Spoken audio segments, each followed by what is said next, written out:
I have always been super passionate about data, and I know that sounds really weird to say, but it's always been something that I feel like if you're going to go and make a business case for anything, that you should have some hard facts to back you up. And for me, that's data. When I started the program, I was a senior business analyst at Express Scripts.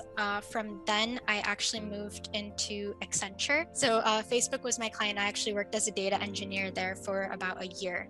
After that, I actually got a role as a data science consultant. So I have successfully, I think what I was looking for in this program actually came true for me, was really getting that title of a data scientist. It's not a challenge that you can't overcome. Every single month we get a new class and I go into a panic, and yes, it's always a shock. It's always a, can I do this? And you're always going to be doubting yourself, but there's so many people around you that believe in you that it's going to be really difficult for you to actually fail. I didn't expect to make as many friends as I have made in this program. I thought I was just going to be like me, kind of on my lonesome on the side, like trying to figure out how to answer all my homework questions by myself. But somehow, like, there's just so much camaraderie. It's kind of amazing. I would say hit the submit button, because you are not going to get better professors, a better community than what we have here.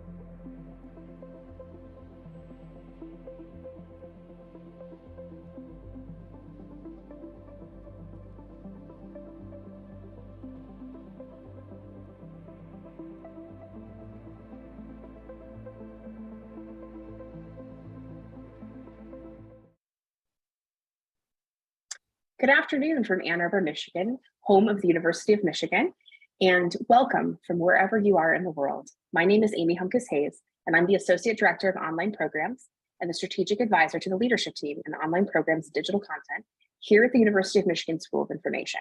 I am very happy to be joining all of you today to talk about the Master of Applied Data Science degree at the University of Michigan School of Information.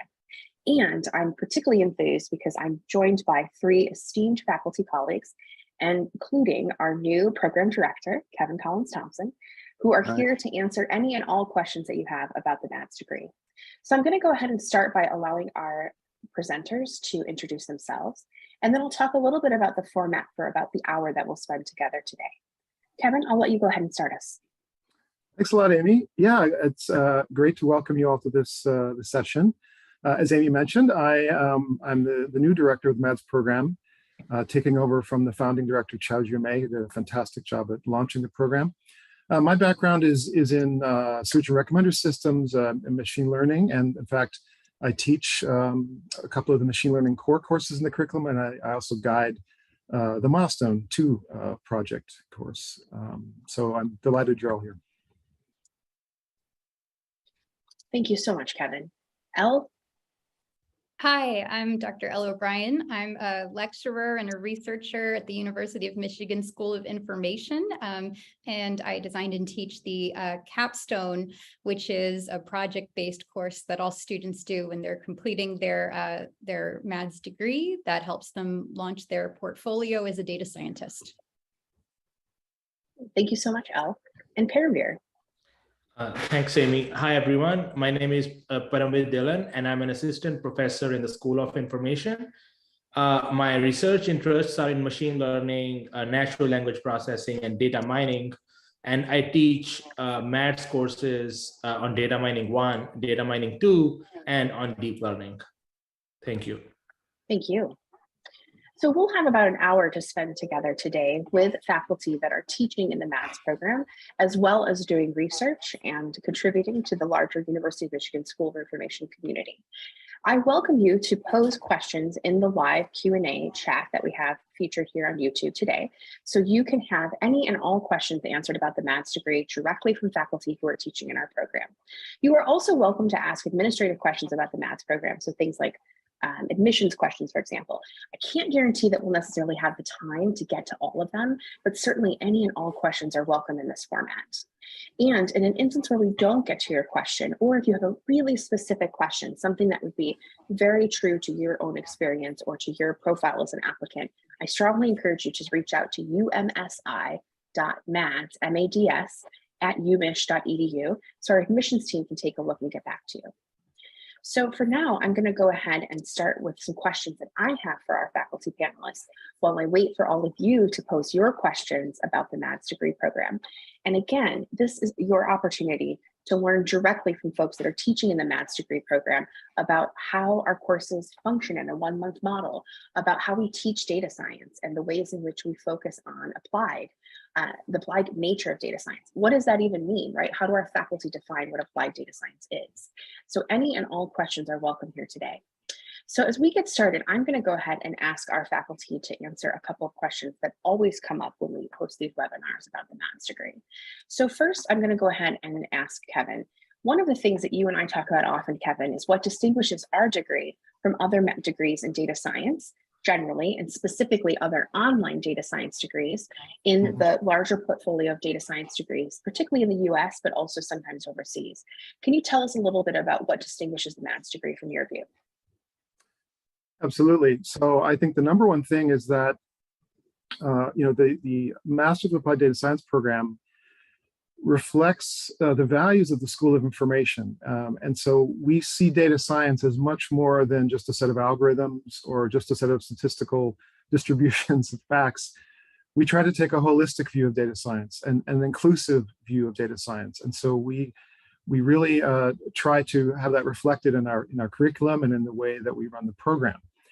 We emphasize things like data science ethics, for example. And we try to create opportunities, for students to work on Capstone and other projects that have social benefits. So I think, in a nutshell, the design of the program, the content, and the types of things that students are engaged in reflect a much broader view an inclusive view of data science. I think that reflect the values of the School of Information to use technology to create a better world. Great, thank you, Kevin. I really appreciated your answer, but particularly the emphasis that you placed on the ways in which we teach and apply data science to real world problems. And Elle, you have a great opportunity in how that manifests itself in the Capstone course. So when we think about where we're doing that work, the Capstone, I think, certainly comes to mind, maybe top of mind for me, for example. Can you talk a little bit about how that shows up for you in the work that you do in the Capstone, and how you would talk about what's different about the maths degree from perhaps other applied or other data science degrees?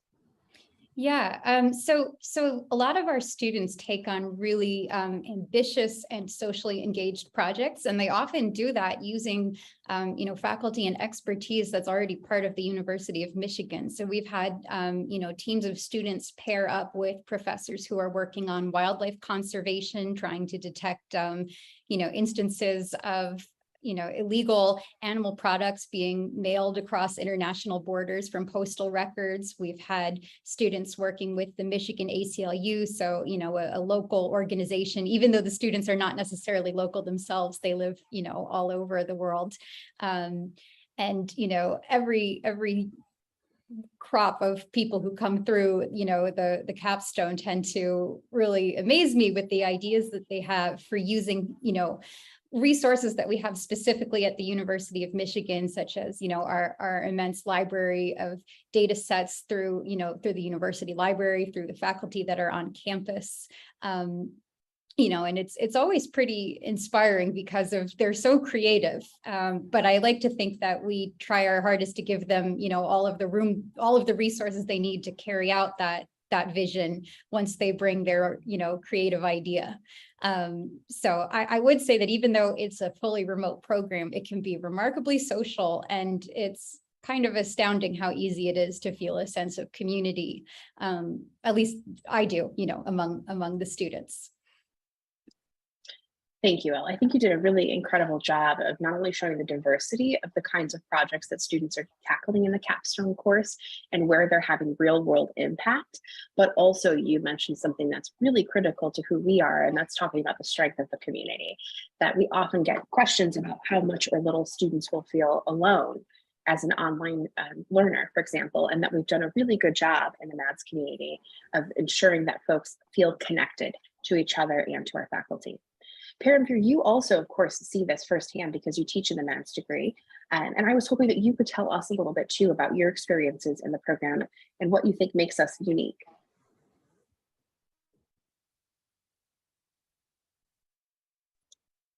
Paramveer, I think you're on mute. Thanks, Amy. Yeah, absolutely. So I teach the data mining 1, data mining 2, and deep learning courses. So the data mining 1 and 2 courses form the core basis of the set of methods, techniques that we teach to our MAD students. And deep learning is an advanced course on statistical methods that we teach to our students. And each of these courses, of course, structured as a 4-week-long courses. And in all these courses, we take students through like a whirlwind tour through all the important techniques and methods that are used there in the industry and that are state of the art. So and I would say that's just one part of it. As Kevin said earlier. So our view of data science is much broader than just a set of methods and techniques. We teach students everything from how to be a data scientist to how to do qualitative studies to methods and techniques for data science, like data mining and deep learning, to advanced techniques such as causal inference. And then finally, we also teach them about data ethics, data science ethics. So I think it's one of those programs which is very, very unique in its approach to data science than pretty much any program out there. And I'm excited to teach some of the methods core courses in MADS as part of my teaching. Thank you, Paramveer. That was a great and thorough answer about the ways in which we blend technical and non-technical content. But I would argue that even using the term non-technical may not be correct, right? Because it's a spectrum of content that all contributes to the technical career of data scientists, but is really paying great attention to ways in which concepts like ethics, experiment, design and analysis, causal inference, so on and so forth, show up in the work that our data scientists and MADS grads do. Kevin. I just wanted to add what Paramveer and Elle said. We strive in the MADS program to be flexible, rigorous, and inclusive. And one of the incredible strengths of our program is the incredible cohort of students that we have from literally every continent except maybe Antarctica. I don't know if we have anybody from there yet, but who knows? So our students just come from all walks of life. They have incredible experience. It's really amazing to work with them. And they come from a broad variety of backgrounds. They have lots of different goals. And we've tried to structure the program in a way that at the same time has a core set of data science courses and skills, machine learning and data mining and so forth, and the Capstone and so forth. But we also have a really a growing set of electives. Everything from learning analytics, sports analytics, social media, data science for social good, and we're expanding that list as well to kind of reflect that very rich set of backgrounds and goals that our students have. Thank you, Kevin. Yeah, I'm also really enthused about the domains that we are now offering data science courses in. And in fact, we'll also launch a health analytics course in the fall that I know many people are excited about, me included. One of the things that you said about where our students are from really rings true to me. Two, in looking at the demographic information of where our students are, it's true we don't have someone yet from Antarctica. So if any of you know someone that lives in Antarctica and is interested in getting a data science degree, please point them in our direction. But otherwise, I can confidently say that we currently have students on every other continent in the world. And at the same time, we also have, interestingly, I think it's challenged our assumptions about where students in online degree programs live. We have a lot of students from Southeast Michigan, for example, that also participate in our program. And one of those potential students inquired from us about whether or not it would be possible for them to have in-person visits and participate in campus activities or come see faculty on campus if they were local. So I was hoping that any of you could speak to what it might look like for someone that lives in Southeast Michigan to be a MAD student, because in fact, we know that we have many of them. Elle, what would you say to that? Yeah, well, I'd say there's a lot of cool things about being near a university. Aside from just the cool spaces, that universities do give you really cool places to go sit, work, learn from other people, sit in on department seminars. UMSI has a ton of talks, seminars. There's one that I go to that I believe Paramveer runs, which is about computational social science. And I learn a ton about social media research, social science research, economics from it. And you can actually attend a lot of these things virtually too, but it's especially cool to be able to show up and meet people. And also, you know, if you are in Southeast Michigan, there are, you know, connections between, you know, nonprofits and organizations that are trying to better cities, education all over the state. And they're very often interested in partnering, you know, with students to work on ambitious and socially useful projects. And the university can often help facilitate those relationships. Thank you, Elle. I really appreciate that. It is incredibly common actually for us to see MAD students that are local show up on campus.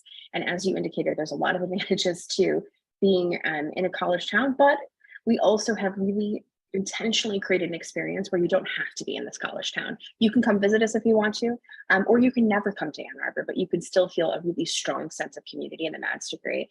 And that I think is particularly important in an institution that generally is known for being a residential or place-based institution. We've had students tell us that they still feel like they're really deeply a part of the Michigan community, and that when they see someone wearing a Michigan t-shirt in Berlin or Shanghai, which actually is very common, they still say go blue, and they still feel that deep sense of connection to the University of Michigan. So the University of Michigan is many things. It's also a research institution. And we had someone ask a great question about what the advantages might be being at a research institution where most of our faculty are doing research while also teaching in a degree program like ours. And interestingly enough, we were just talking about this, in fact, before the webinar started, about what people are doing in the summer and how they're contributing to the research agendas. So Paramveer, can you tell us a little bit about what some of those advantages might be for a potential student looking at a program like ours, a research institution, versus perhaps another institution where they're not doing as much scholarly research? Absolutely. So I think like research is very complementary to teaching, right? So what many of our faculty do is let our research trickle down into our teaching, right? You know, like being researchers, we get to know what are the cutting edge techniques that are being used. And like being a leading researcher, so most of our senior faculty like Kevin, Xiaozhu, and others are like senior leading voices in the respective fields, and they helped shape this program with the knowledge that they had about the direction that data science is heading towards. So I think like with such a perspective on things, such a global perspective on where like the bleeding edge perspective, like knowing where we should be, what's the next big thing, where we should be going next, is really important, you know, when taking such a course compared to a teaching only environment where it's like more focused on teaching and a little divorced from like the faculties, like is not very active in research, I should say. So I think like, yeah, so it's like a side effect of research, of faculty being researchers. Like there are only strong complementarities and like very strong positive spillover effects, I should say, of like U of M being a top research university. Great, thank you. Elle, you are also doing research while teaching in the MADS program. Can you tell us a little bit from your perspective about what those advantages are? Yeah, so some of the research that I'm doing is trying to understand how scientists, many scientific labs function kind of as small businesses in a way, except they don't produce software, they produce papers and knowledge. And so I'm studying how data science is getting adopted by researchers across campus. But in this way, this really shapes, my understanding of what are the skills that are most important for a data scientist to have if they're going to come into an organization and contribute to, the values of that organization. So if you were to, start working at a lab or, a research lab in industry, what kind of knowledge do you have to have, and what kind of, soft skills, as we say, but as Amy pointed out, they really are still technical skills, are most important to integrate into the workflows of, an operation and start helping and, using your big data skills to turn that into knowledge, not just the output of a computer, but to actually make knowledge out of that. So for me, I feel like it really does shape my teaching. And so every capstone iteration comes out slightly different, often because of something new that I've learned, or a new technique I want to show people, or a new emphasis on communicating or in your code. So that kind of has a neat feedback loop for me. Also, it just keeps you really sharp. Data science changes fast. We never want to teach people to be wholly reliant on just a single library, because that will change so fast. And if you do that, then you're kind of a one-trick pony. But just learning, okay, what are people actually using is really helpful to identify what we're going to need to cover. Thank you, Elle. What I really value about both what you and Paramveer indicated is that this is about what it means to understand what's next and to remain competitive and at that cutting edge of where data science is going in order to do the work not only well today, but equally well, if not better, tomorrow. Kevyn, you too, of course, have a long and esteemed career in research. Can you talk a little bit from your perspective about why this matters? Absolutely. Both Paramveer and Elle raised great points. So to Paramveer's point, I also integrate my research with my teaching. In fact, I get great ideas about research while I'm teaching, and then from discussions with students. Before I came to the University of Michigan, I was a researcher at Microsoft Research in Seattle, and I think you'll find that quite a few of the faculty either have industry background or have maintained close connections with the industry. So as Elle said, I'm that way, and I know others are, and so it does help us understand kind of what's next. What are the skills that employers are looking for? And in addition, I manage the Milestone 2 course along with Eric Gilbert and others. And the Milestone 2 course is a project-based course. It's applying machine learning to interesting data sets. And we've had some fascinating projects from MAD students who are working with faculty on a research team. For example, there was a student who was working with a seismology group at Michigan, and they had a fascinating Milestone 2 project about trying to do earthquake prediction with massive amounts of data. That was a fascinating project. And there are others like that as well, understanding water quality, doing analysis of water quality in the Great Lakes regions, things like that. There are all sorts of different projects that that students come to the Milestone with that are research-based as well. Thank you so much. So I'm going to go ahead and switch gears a little bit to talk about the structure of the program, because as you can imagine, we often get good questions about how we make a program like ours work. And for those of you that are joining us, you likely already know, but in case you don't, when we talk about flexible, the way that we exercise that flexibility is largely 1 credit, 1 month long courses. And so it gives students an opportunity to exercise flexibility in the number of courses that they take each month, when they take courses versus when they don't, and ultimately enables them to pivot in instances where other things in life come up. that are significant and may prevent them, for example, in a single month from taking multiple courses. So Kevin, I was hoping you could tell us a little bit about this flexibility. What do you observe in so much as how fast or slow folks participate in the program, and how many courses, for example, that they take in a month or a term? What does that look like for our folks? Well, gosh, there are a lot of different scenarios that I see among our students. Some students are taking the degree full time, and so they can finish it in a year. It's a very intense year, but it's definitely possible. I know a lot of other students are working, have a full-time job, and they're working on the degree in the time that they can find, on weekends and other times. And they've decided to take, one course a month, for example, or maybe even less, depending on, as Amy said, on the circumstances. So I think I do see a lot of flexibility in how people are approaching the degree, and it reflects the diversity of backgrounds and situations that students are in. Absolutely. And so to your good point, we do have folks that finish the degree in as little as a year, and it's an intense experience. They tell us it's 3 courses a month, which is a lot in our model, but it can be done. And then of course we have other folks that are on a slower MADS plan where they may be 2-3 years, for example, perhaps even more, but that works well for them because it enables them to meet those other commitments in life, and or take a break or breaks when they need to and still persist in the program. So another question that's come up about the operations of the program is around office hours. So we do offer live office hours, and then we also offer the recordings of those office hours for MADS students in every course. Paramveer, could you tell us a little bit about how you both think about and then operationalize office hours? So like what kinds of things do you take into account when scheduling them, and then how do you actually run them? What does it look like in a program like ours to host office hours? Absolutely. So the very nature of our MADS program, like being like a virtual program, makes it challenging to think about how one should structure or think about office hours.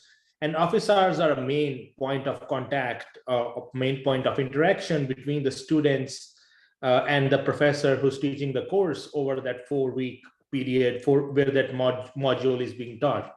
So the strategy that I adopt is that I hold weekly office hours.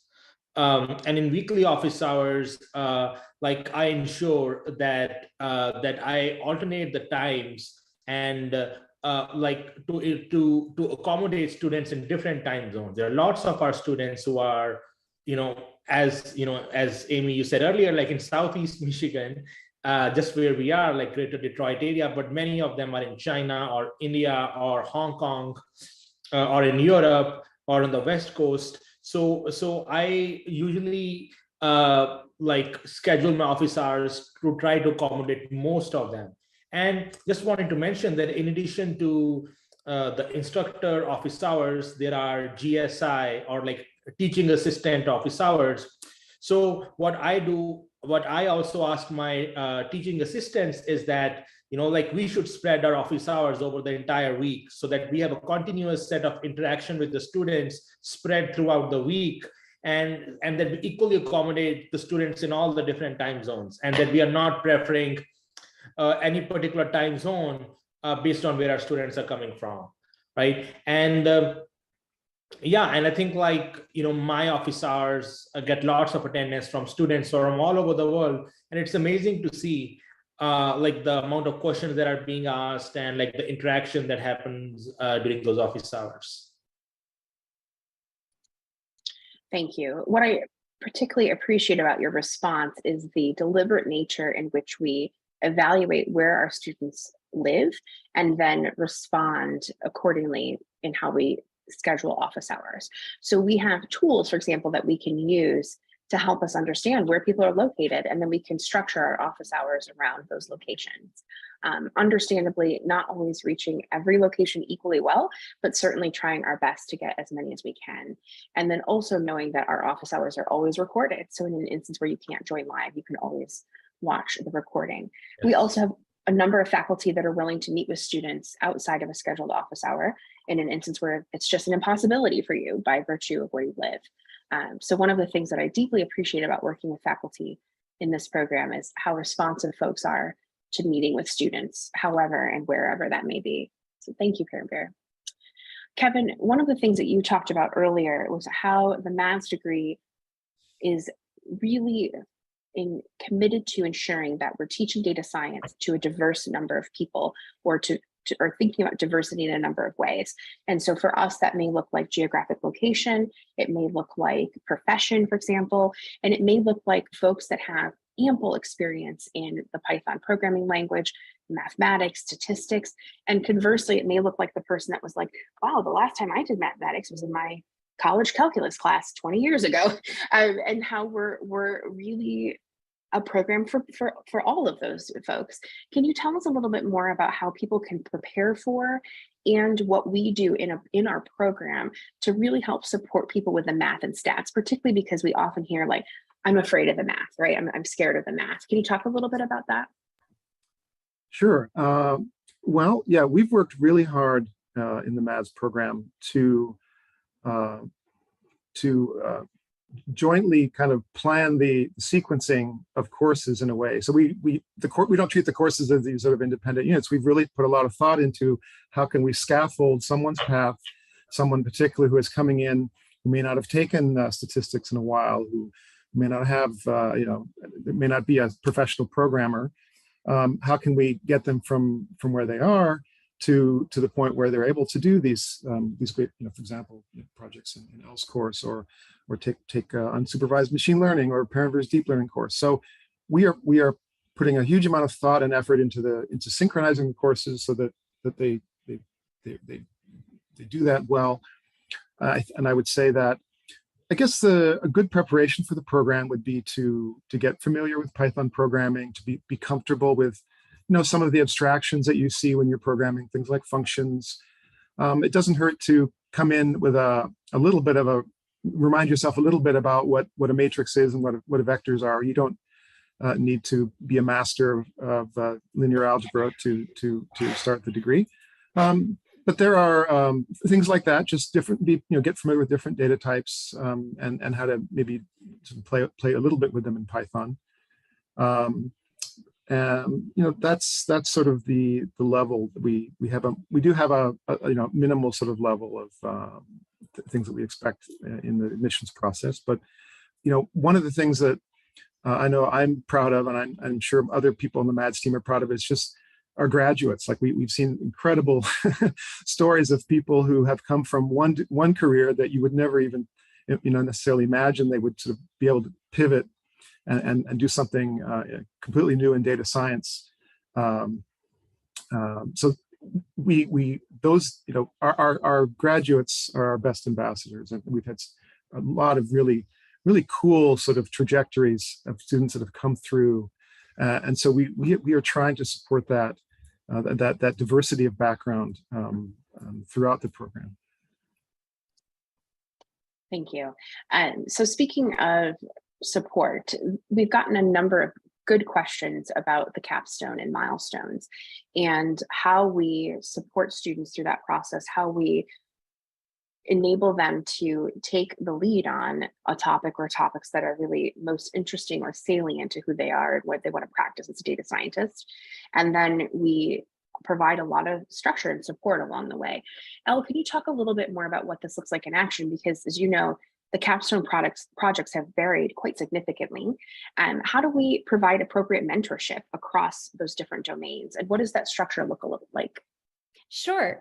So, we do help out people finding their groups, so people can either, decide it's a group project, because most modern data science is done in groups. And I say this as somebody who spent like the first 10 years of my career as a research scientist working totally by myself. I was completely unprepared when I went to work at a company, and it turns out everything is sharing. And if you can't get it off your computer, it doesn't really count.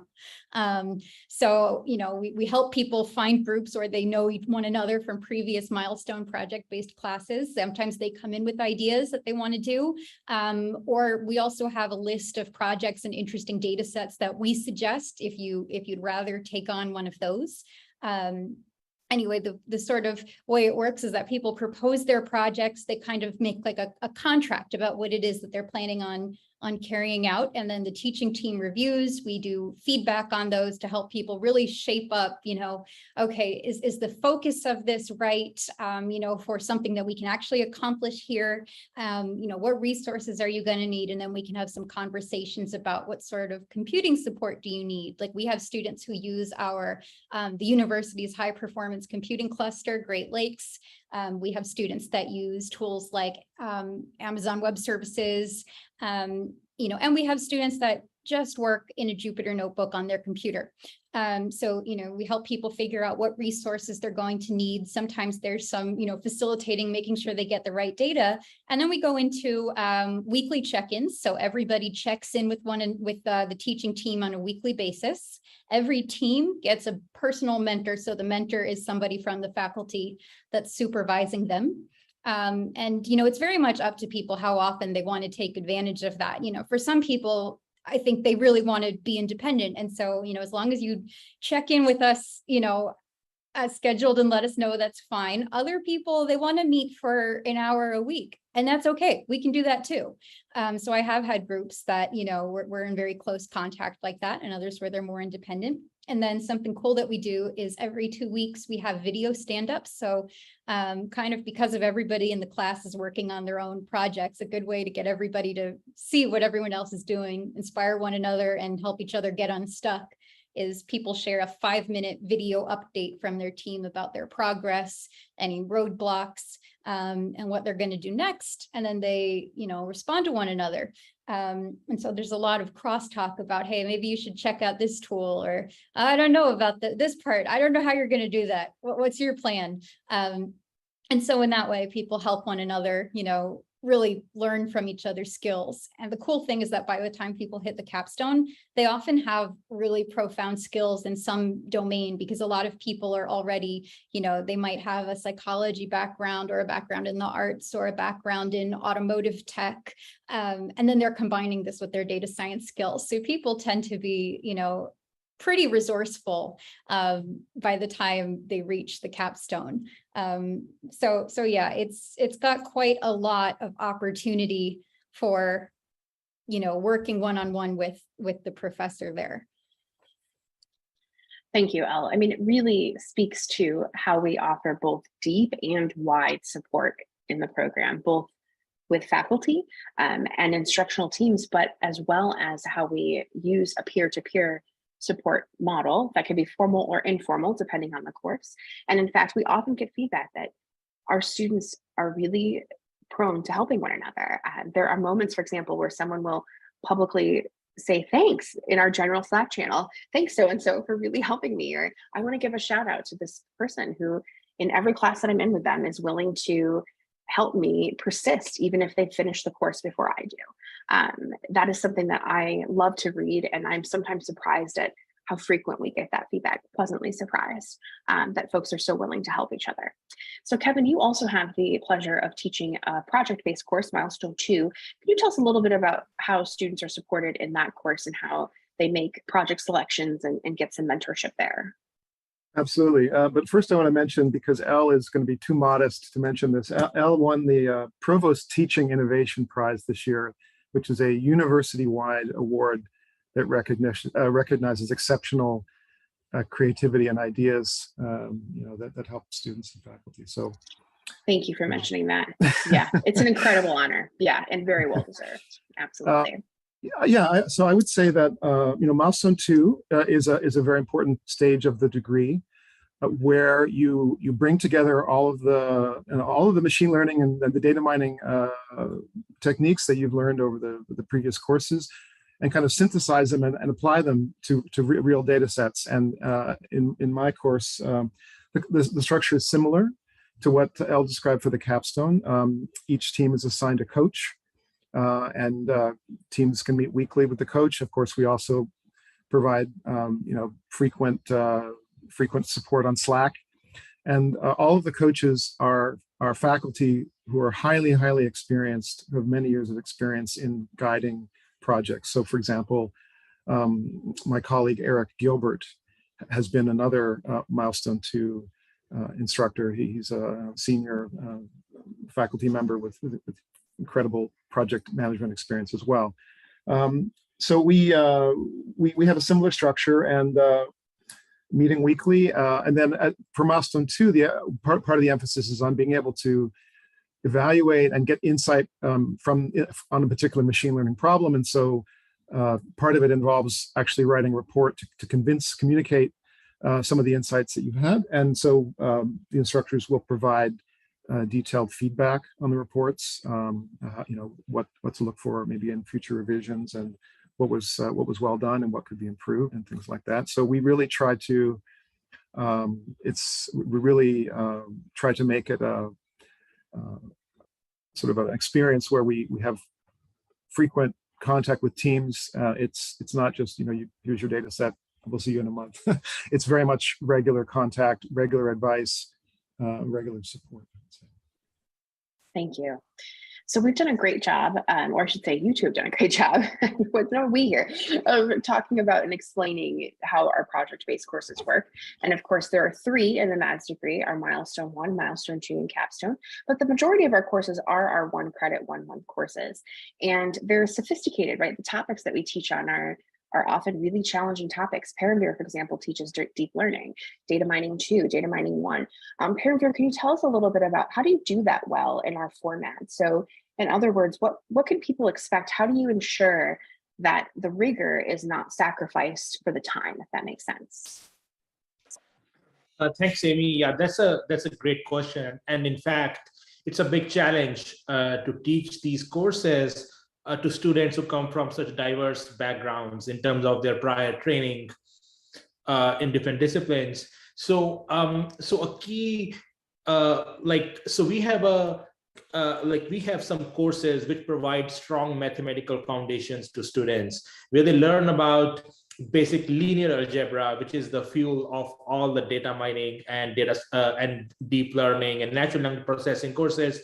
So linear algebra course, and then we the mathematical foundations course, and it also teaches, other than linear algebra, other aspects like of some calculus and other things which might be useful to prep you for data mining data mining and deep learning courses. So and once we get to those courses, students are already set to really understand and I would say interact with those materials, and to engage with that material well. So so like all these courses are they are 4-week courses, and data mining is a very, very big field. Just to give you an example, so we have broken down into chunks of 2 courses. So like 2 4-week chunks. One of them is called data mining 1, and one of them is called data mining 2. And similarly for the machine learning courses, Kevin developed those courses, and they are like supervised learning and unsupervised learning, right? So we've tried our best to have this big monolith field of machine learning and try to break into 2 4-week chunks. And cover just those focused topics within those 4 weeks. And in some ways, the deep learning course that I teach, these days, deep learning and machine learning are synonymous, right? So one could think about a giant machine learning course, which should comprise supervised learning, unsupervised learning, and deep learning. So in our case, we do it in 3 4-week modules in a very streamlined fashion, so that we can give equal attention to all the topics in these 3 chunks, unlike a semester-long course, which are like top heavy or bottom heavy, much of the work is at the beginning or at the end. So what we do, our strategy of dividing those over 4-week chunks, we spread it evenly, supervised, unsupervised, and deep learning. And the same is true about data mining. Yeah.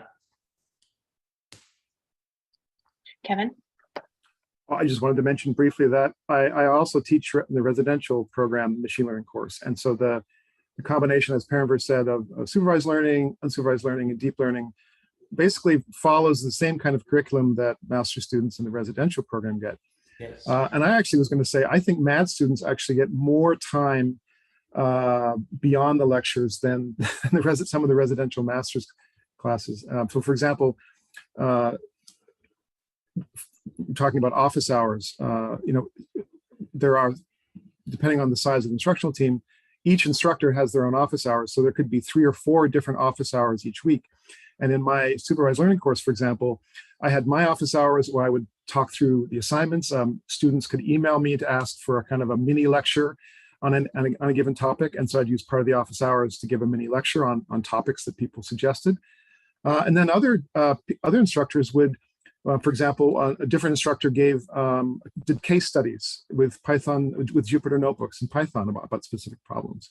A third instructor talked about machine learning interviews. What do machine learning interviews look like in industry? How can you prepare for those? So there's just a lot of different content. So it goes beyond just what's on the video, in the video lectures.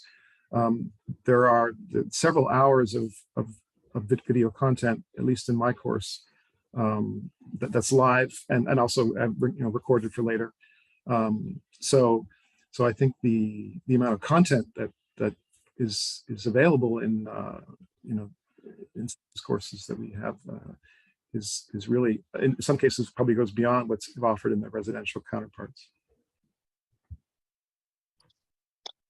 Thank you. What I appreciate about this conversation is how much we're talking about what it means to offer an online degree that's larger than the degree, right? So the sum is larger than the parts. It's the degree, it's the courses, it's the community, it's also the professional development and the outcomes. So when we think and act on how our students avail themselves to the community at the University of Michigan, be it in the MADS community specifically, or more broadly in the UMSI community, or something like the Midas community, for example, where we've seen MADS students who act as volunteers for Midas or participate in Midas events.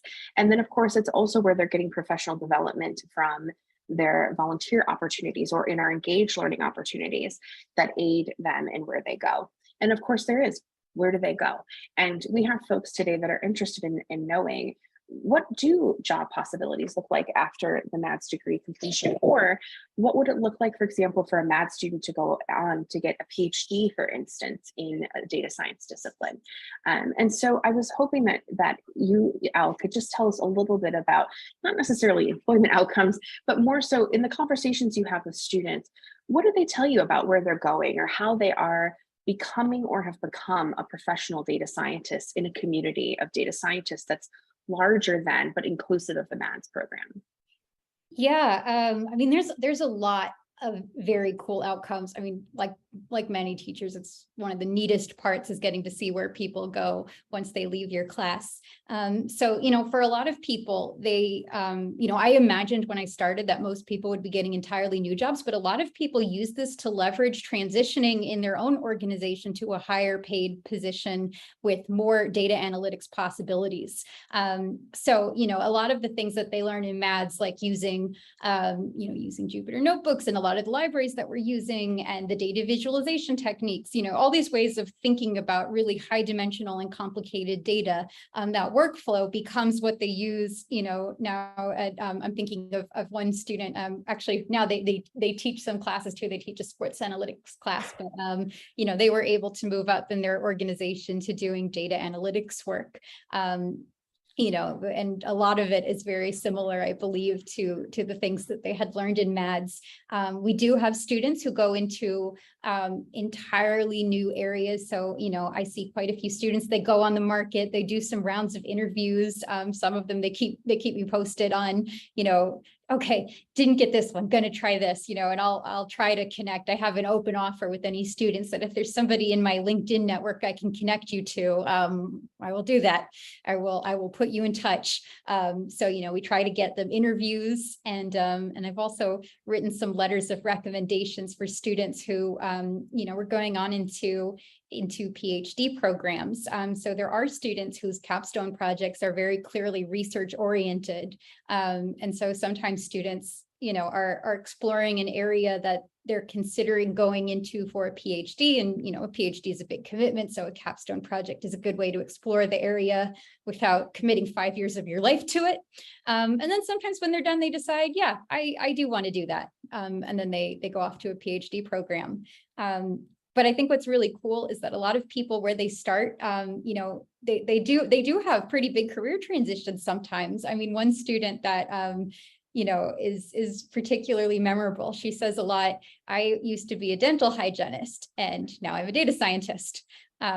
You know, and so that really worked for her. And she always, I think, had like the material in her to be a data scientist. But I think going through this route helped her efficiently get to that next cool place.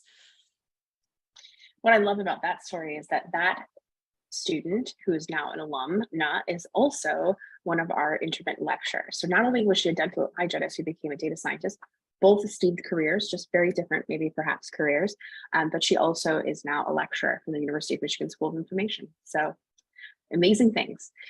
Paramveer or Kevin, is there anything that you would add in when you talk to students about where they're going or how they're using the skills they're learning in their professions? What stands out to you about those experiences? So I would just like to add to what Elle mentioned. I think like the opportunities, like I should say, is the sky is the limit, you know, in terms of the opportunities that students have access to after they graduate from our program. And like I've seen students, you know, go in lots of different industries. You know, there are some students, as you gave the example, dental hygienist, but then there were also some students in my class, you know, who worked in finance or like, you know, who were lawyer, and they are interested in so unique data science problems, like how to automatically extract information from patents. So very, very valuable information for lawyers, right? You know, and I think like some students are even thinking of spinning off their own company focused, or like a startup focused on some of these ideas. So in addition to what Elle just mentioned, so I think like I just want to mention that there are some students who are also entrepreneurial and take the skills learned in our programs, you know, to develop enough know-how and details of the techniques that, you know, they could like go into like venture a new firm, right? And then there are students who work in finance or like sensors, like in environmental sensor industry, right? And in Southeast Michigan, we have lots of students, you know, who go on for automobile industry, right? So I think, yeah, like the options are very diverse. And to be honest, like my mind is completely like boggled by the range of jobs that our students apply for and like the jobs that they are successful at getting. Yeah.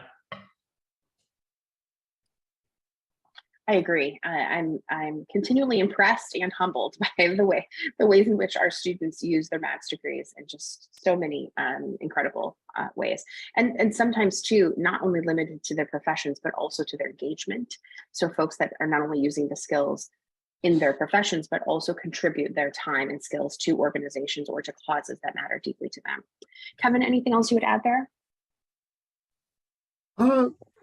Just that you know, as part of my wearing my instructor hat, I have one-on-one slots available every week for students, and I just say my virtual door is open, and I have students all the time come in and just to discuss careers in data science. And because I've worked, for example, in both industry and academia, I have students with lots of questions about what it's like as a data scientist in one versus the other. And I think math students definitely get hired as research assistants for a variety of projects. So if someone's interested in doing a PhD, there are a lot of opportunities for working with faculty on a research project if you want to see what research is like and continue after that. So yeah, I'm also incredibly impressed by the diversity of backgrounds and goals that students have. And I just second everything that Elle and Paramveer said about the incredible paths that our students have taken and are taking.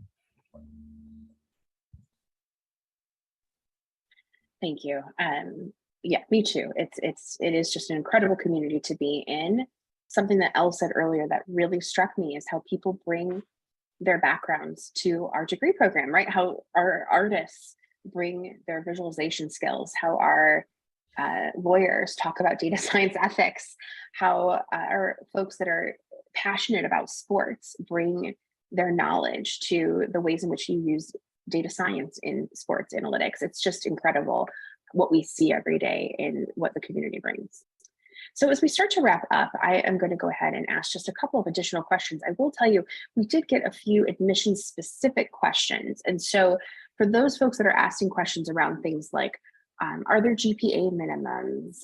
What can I do to increase the likelihood that I'll get accepted into the program?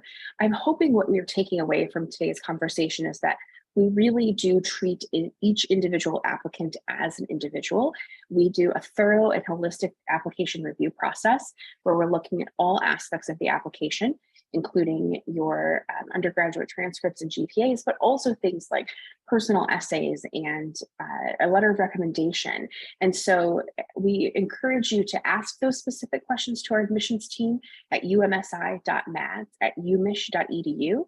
But I also want to remind you that there is a very wide range of folks that apply to and are successful in the maths degree.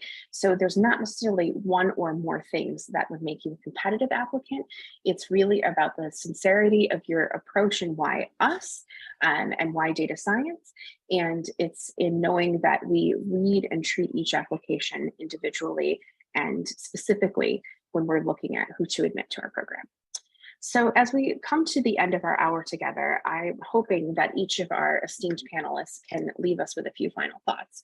So as all three of you know, most, if not everyone on this call has either already applied to the degree and gotten in, has applied to the program and is waiting for an admissions decision, or is thinking about applying to the program. So knowing that that's who our audience is, what would you say to them? And Elle, I'll start with you.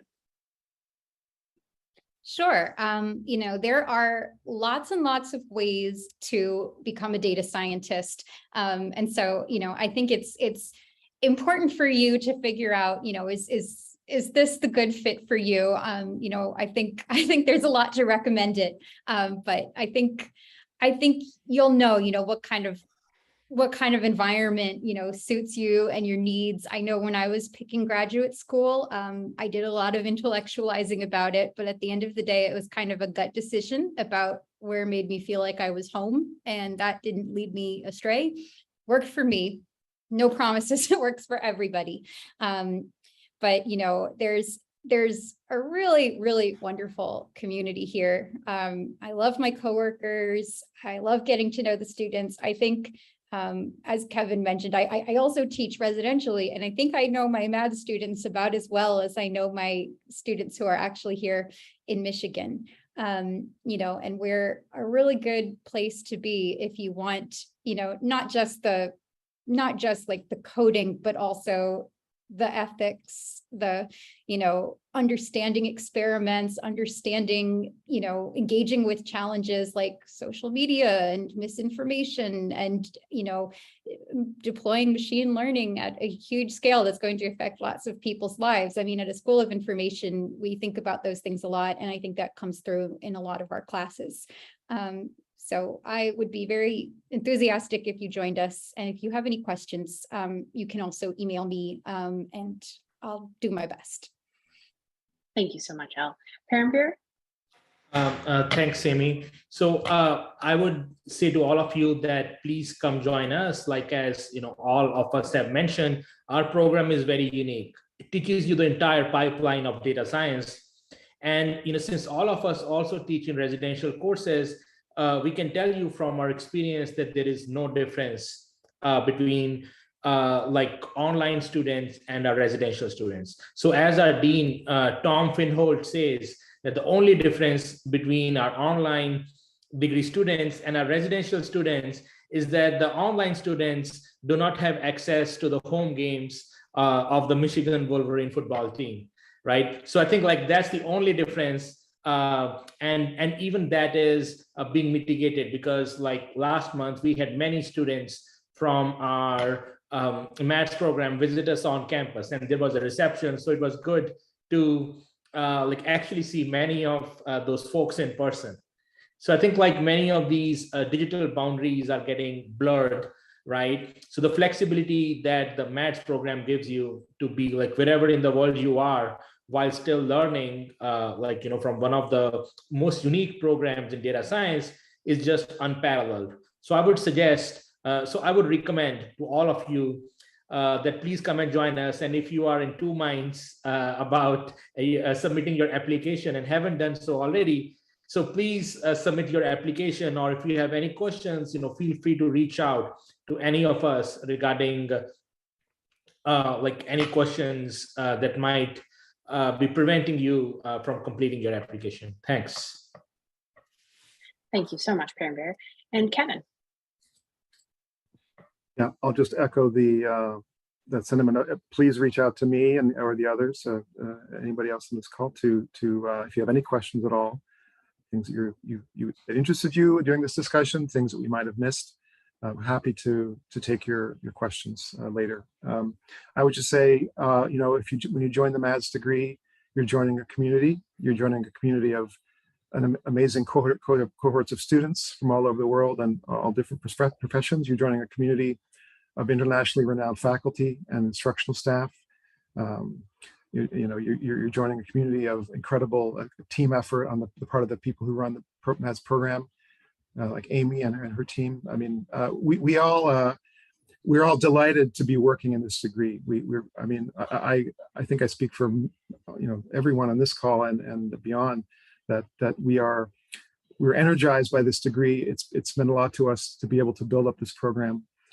We look forward to seeing you in the fall if you decide to come. We hope you do. Go Blue. Thank you, Kevin. Well, there's nothing else I could possibly say that would top that.